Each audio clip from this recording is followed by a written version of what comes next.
everyone, and welcome back to Tech Idea. Here we make tutorials on topics that might be helpful to you in one way or the other. And today we're going to be talking about Tracer and how to play Tracer. Now, Tracer's main weapon is pulse pistols, which is a hit scan weapon, meaning if you target, it's going to hit immediately.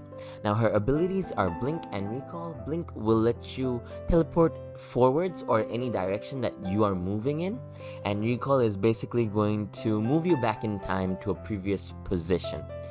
So how can you use Recall? And the ultimate is a pulse bomb. It does 350 damage. So let us see how this works. Now this is going to be your Blink ability. As you see, I just jumped off the map, but with my Recall I have teleported back in time, or have traveled back in time to this position where I was not falling down to my death. Now this has a few other examples as well. These have quite a lot of good things that you can do with this. Now if I stand over here and take a little bit of damage, right?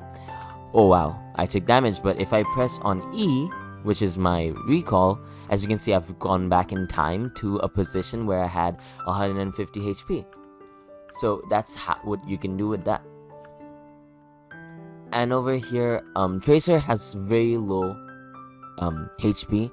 So what you want to do with Tracer is move around a lot, so that they have a hard time shooting you. Now her gun will have 40 bullets in total, so 20 bullets in each, and it's relatively gonna end real quick. Now I'm gonna show you guys how much damage this pulse does. I'm gonna put in Roadhog over here, use my pulse on him, and if I come back to him, as you can see, Roadhog is a total of 700, and now he's down to 350. So I hope you guys found this video helpful. If you did, please drop a like, and if you want to see more videos like this in the future, don't forget to hit that subscribe button as well as that notification bell. Thank you so much for watching. Bye bye.